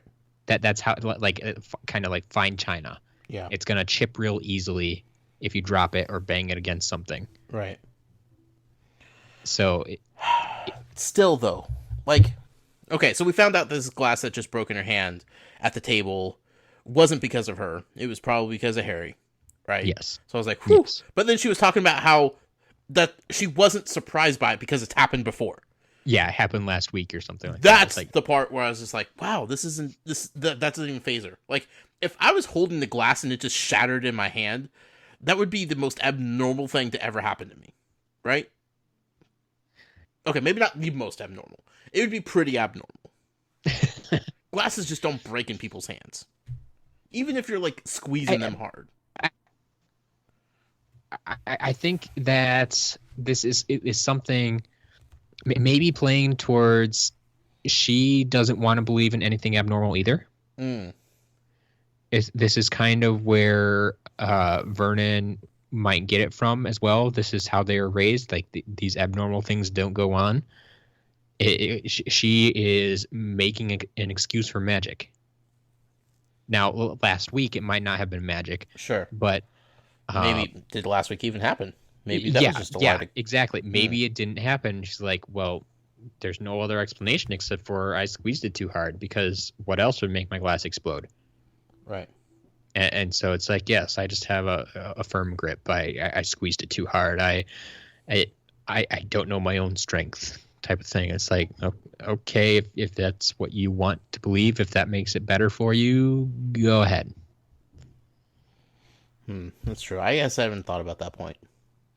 Still, though, the thought of this woman just squeezing glasses and shattering in her hand, and she's just like, no big deal. That's kind of frightening. Yeah. But like I said, if she really is as violent as she talks, yeah, it might not be a big deal to her. Right. That's true. Next matter of business here. I love pie. Okay. Not as much as I love cake. Okay. I'm a cake guy. Me too. But the hierarchy of how things go is number 1, pecan pie. No thanks. Number 2, every cake possible except carrot cake. Except carrot cake. Get that garbage out of here. And then some other pies that go underneath that, right? So sure. I consider myself a cake guy because I would put many, many cakes in front of most pies, except pecan pie. Pecan pie is my personal favorite. That's my jam. 4 pieces of pie for one person seems a little excessive, even for Dudley Dursley. Yeah. Yeah. But you have to remember too, like, okay, you've seen visual representations of these characters in the movies, and they are quite large. Yes. But in my mind, every time I read the books, even after seeing the movies, every time I read these books and read their descriptions, they are far larger even than we see in the movies. Yes. And like, it is disgustingly large. And so them eating these disgusting amounts of food, sure, it totally fits. It doesn't faze me. Like, I totally think Dudley could take a piece of pie, shove it in his mouth, and just about swallow it whole. Yeah. And so 4 pieces of pie, he's thinking, 4 bites. That's true. Still, though, I was like, 4 pieces of pie? That's a lot of pie. Yeah.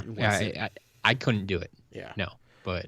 I mean, maybe small. Like, it depends, I guess, on the cut of the pie, what kind of pie we're talking about, but the description made it sound like these are pretty sizable pieces of pie, and he's just one after another.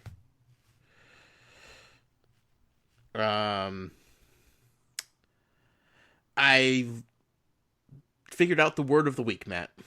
I don't know if this is going to be a recurring thing. Not every week we're going to have a word that sticks out to me that, like, I need to look up the definition of, and I'm just like, what is that? Is that a wizarding word? Is that a muggle word? What's going on here? You got me very curious right now. Wastrel. Okay. Aunt Marge described Harry's father as a wastrel. Yeah. didn't really know what that word was. I was not familiar with that word. So that is my word of the week. Fair enough. Yeah, I think that's one I've looked up in the past, and now just kind of have a general definition for in my head, so I breeze by it. Yeah. I mean, I kind of assumed what it was based on the description of what was going on, but I needed to know if that was in reference to something in the world I'm not familiar with, or if that was like a real world, because she throws in words in that, every now and then that I don't know. Wastrel definition is a wasteful or good for nothing person. Even worse than I was kind of picturing it in my head, right? Yeah. I was thinking, kind of a loser, but like a wasteful or good for nothing person. Woo! Yep. Woo, those be fighting words, Matt. Yeah. I mean, that just goes to show what she thinks of Harry's family. Yeah. That she's not afraid to say what's on her mind, and she's definitely not afraid to insult anybody. Right. In the worst ways possible. Yep. Yeah. So that's the word of the week, Matt. Fair enough. But of course that led into, you don't talk badly about Harry's parents. Like, he has put up with some things in his life, right? He has taken abuse from all different directions. One thing that we know is nearest and dearest to his heart, that he cherishes the most at this point, is his parents. Without knowing his parents, without having any sort of connection to him, like when he saw his parents in the mirror, like that was the moment that he fell in love with his parents, who he never knew before, right? Yeah. Learning more about them, learning how important they were to the wizarding community, like they may not be around, but he doesn't have many other things in his life to defend. Sure. He's been told his whole life that he didn't matter, he wasn't important, so when he defends himself, he's not necessarily defending himself, he's defending what he thinks is his parents' honor, because he's living their legacy because their lives are cut short.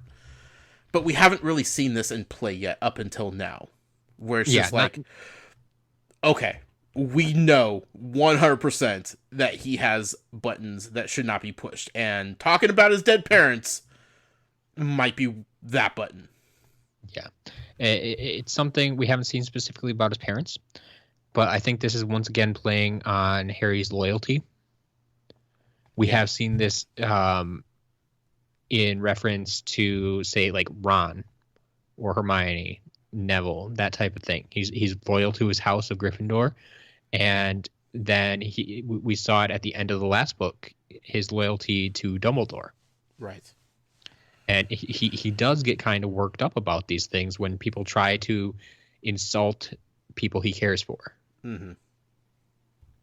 And so I think it just got magnified that much more when it was his blood.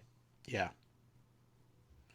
Which he's never really had a need to defend before, Yeah, sure. Malfoy's kind of hinted that, Potters weren't exactly the great wizarding family that the Malfoys are, blah, blah, blah, blah, blah. But, there hasn't been that direct, your father is a wasteful, good-for-nothing person, and, etc. Like, she went way too far. Yes. Way too far.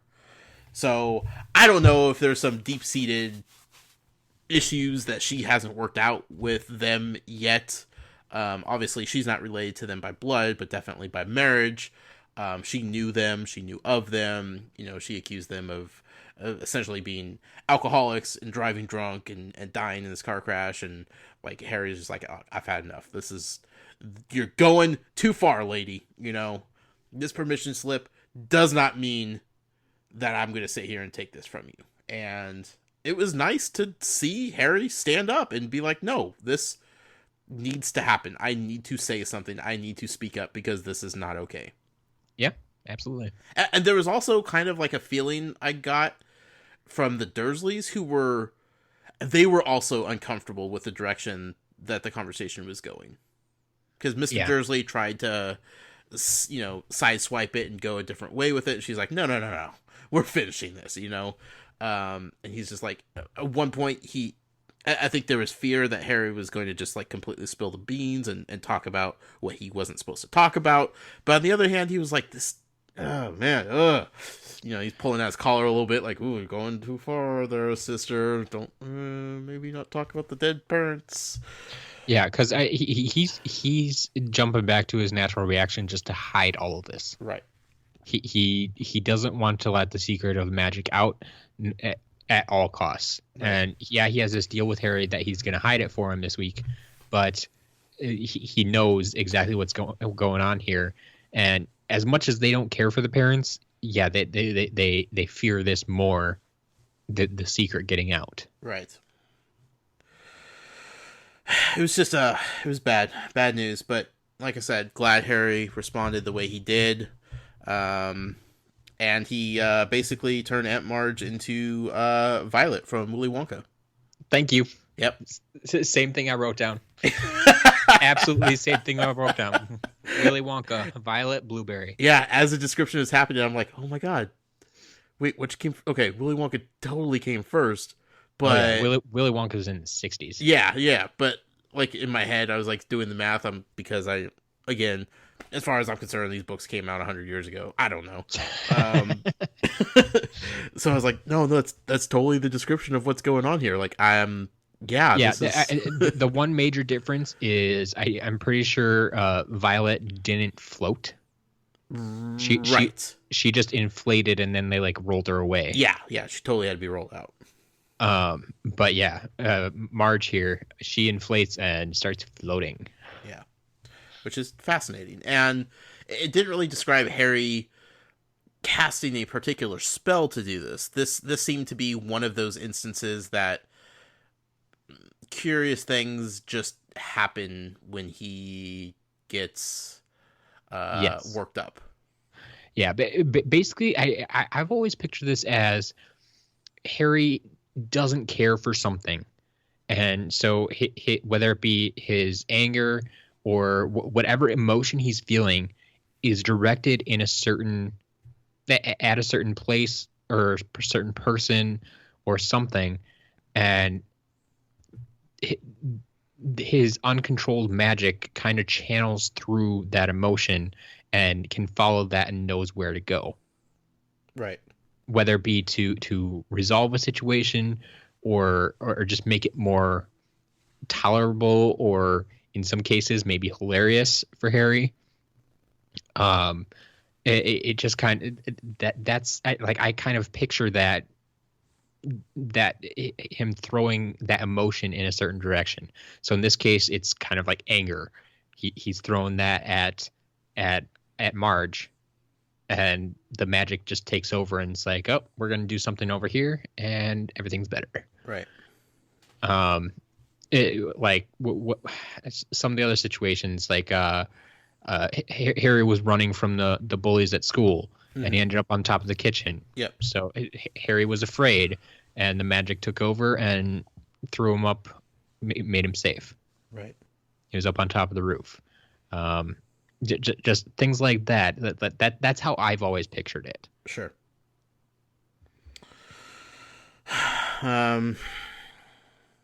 Either way, this is bad news. My last thought of the chapter was, I'm guessing Harry is not going to get that permission slip signed. Yeah, it doesn't look that way. Yeah, my last note is Harry runs away. Yep. Got his stuff and peaced out. He's gone. Yep. Here's a funny story, Matt. Yeah? What's a night bus? So what do you know about it? Well, I know that we were really into this chapter and might have got like a couple pages past the end of chapter 2 by accident. Yeah. When I stopped Val and I was like, wait a second. Is this still chapter 2? Because there is a particular writing style. Like, there are... Each chapter has a very designated start and stop point of a story, you know. Sure. And the way it kept going, and then it got to the night bus, and I stopped and I'm like, wait a second.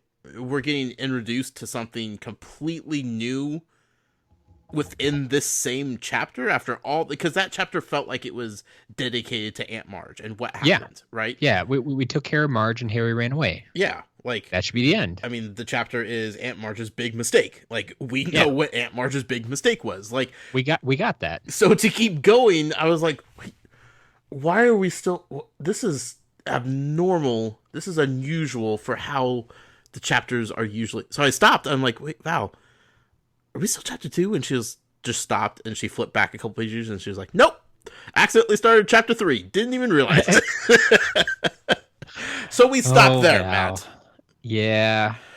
So thankfully we didn't get too much farther, but I thought that was a funny anecdote to throw in there to kind of throw you off, because you were not expecting me to ask about a night bus. No. I believe the next chapter is called The Night Bus. Oh, so okay. I figured maybe you read the title. No, I got to the point where there's an actual night bus, but okay. It stopped immediately then. So okay, those are chapters 1 and 2, man. Perfect. Book 3, Prisoner of Azkaban. Yeah, a lot of setup once again. Yeah. Just getting into it. I mean, we got Harry's summer adventures with the Dursleys. Right. But yeah, it's gonna happen. Yeah, I just foresee pretty much the first couple chapters of every book going forward to be with the Dursleys, and I don't know. It's just the way these books seem to be. It makes sense. So check in with Harry during the summertime as he gets ready to start prepping for the school year. So, yep. That being said, next week we will be hitting up chapters 3 and 4. Absolutely, for sure. I'm excited, but before then, we have a couple emails you mentioned. We do. Yeah, we do. We should get to those. Alrighty. So we had 2 emails this week, and actually one that I didn't read last week that I was thinking I probably should this week yet. Let me see if I can find that one quick. All right. All right. Oh, this was from our buddy Brent. Oh. So this one came in mid-November, so like 2 weeks ago, actually. Yeah. And he actually just stopped and wrote this in the middle of listening to our podcast, because he heard us talking about. I brought this up again this week, so it all works. He says, "Hey guys, in the middle of listening to you, and you guys are talking about the timeline of how Ginny can say she's been looking forward to Hogwarts ever since Bill came. Well, here you go. Ginny was born in 1981. Remember, Ron and Harry were born in 1980. She's just 1 year younger than them. J.K. Rowling has told us her birthday, Ginny's birthday, is on August 11th, 1981. Bill was 10 years older than Ron, making him born in 1970, and therefore starting Hogwarts in the 81-82 school year, meaning he would have headed off for his first year about the time Ginny was 1 month old. He would have been in school until the 88-89 school year, making Ginny 7 years old when he graduated, because, math. While there's no way she remembers Bill going off to school for the first time, she certainly remembers him being in school. In fact, if you look at it, the majority of her memories were probably when he was in year 5, 6, and 7, and he was doing some pretty cool stuff and coming home on holidays, telling her all about what he was learning. So, as you can imagine, a little sister with a pretty big age gap to her oldest brother, looking up to him and thinking he was so cool. Thus, she's been excited to get to Hogwarts ever since Bill came. I understand you thinking the phrase ever since Bill came could mean since he first came, but one, it is entirely grammatically correct to say it exactly as Ginny said it, since in context the word came is not meant as a single point in time, but but as past, ongoing, coming. Makes sense. And 2, this is really just a difference of how the Brits speak and how we Americans speak. Again, So it all works. America. Yep. So yeah, and that's the point I was getting at. It's like, yeah, when Bill first went to school, yeah, she was a 1 month old. It's like, yeah, doesn't work. But yeah, you can read it either way. That's fine. Fair enough. But yes, thank you, Brent, for working all that math out for me. Absolutely. I feel like I was right in some way, shape, or form. I probably. Okay. Probably. Okay. Our first email from this week then comes from Rihanna. Says, hey guys, yay for being on book 3. Yay. And hope you're having a great holiday weekend. Absolutely. One thing that stuck out to me this week that has always kind of stressed me out is how the Weasleys won all that money and then blew almost all of it on the trip. Do you think that's why they're so poor? It kind of makes me less empathetic towards their money problems. I guess I lean towards the type who would buy something really awesome and then save the other half for other half of the money for needs. What are your thoughts? Yes and no. Like, I understand. Like, yes, they're poor. Yes, they needed that money badly. We know Ron is getting a wand, right? Yep. It feels like they made sure that there are necessities that they will be able to cover with the money that they might not have normally been able to take care of. We don't know what else, they're buying or purchasing with the prize money other than Ron's wand. But I have to assume there's going to be some things that the money's going towards. But at the same time, like, they need a vacation. Like, that's good for the soul, Like, maybe that is the reason why, like, they have bad money management and they also have 7 kids, Like, that might have something to do with them not having a lot of cash. But vacations, rest and relaxation, they're good for the soul. Their whole family's together. They got all the kids, even the 2 that are out and about living their adult lives together at a fascinating place. And maybe they could have used all that money for something else, some improvements to the house, some new robes so they didn't all have hand-me-downs, and some good textbooks and all that stuff. But as long as they have the necessities covered, let them have a little fun with it, right? Yeah, and I mean, Ron does mention in his letter that, the prize was 700 gallons, and most of it's gone on this trip. Yeah. So, I mean, they spent most of it on the trip. But I just think that money isn't necessarily that important to them. Right. Like, they've made it this far spending money the way they have. I don't think they usually have a lot of money. I think Mr. Weasley must make enough to get by. And they kind of figure it's like, okay, we're earning enough to live. And so anything we win is bonus, and we're going to spend it a little frivolously. Right. I really don't see it as them being bad with money.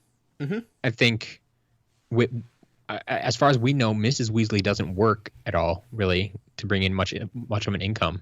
She stays at home with kids. So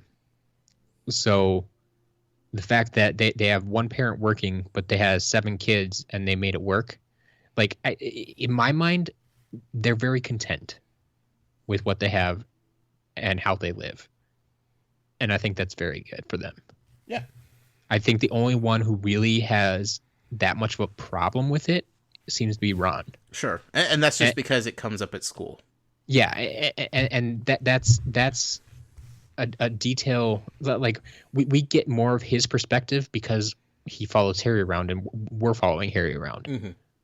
If we followed Fred and George around, I don't think it would be that big of a deal. No, they've dealt with it. They've learned to deal with it, and Yeah, and like you said, it's because it comes up at school. When we've seen Ron at home a lot of times, and it's not that big of a deal. He does make the comment like, yeah, it's not much, but it's home, and so yeah, he knows, yeah, it's not a mansion like the Malfoys have or something like that, but he's content with it. Yeah. And like you said, it doesn't seem like they're like greatly in debt or anything like that. It doesn't seem like they have they struggle to put food on the table when the kids are home. They get them all the necessities. Yeah, Harry always seems living. overfed. Yeah. And they're able to buy their kids presents for birthdays and Christmas, and buy Harry presents, and they live a simple lifestyle. And you know what? Like, they didn't take that money and go out and spend it lavishly on clothes that they would never wear or things that they would never use. Like, they went on a family vacation. Yeah, they used to spend time with family. Yeah, and that's what's important to them. Absolutely. Like, if it was like if just the Weasleys took off and they're like, we're going to Tahiti, you know, I'd be like, nah, maybe there's better ways to spend that money. But like, I don't feel that way because they included all the kids and they went to a place, you know, where one of their oldest, is it the oldest? Bill?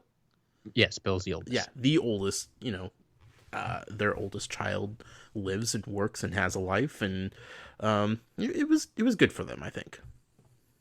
So yeah, especially with the whole, you know, Ginny almost dying thing, and Ron having a miserable year for the most part, you know, barfing up slugs and seeing his sister almost die, and you know, like they needed to get away from that for just a little bit.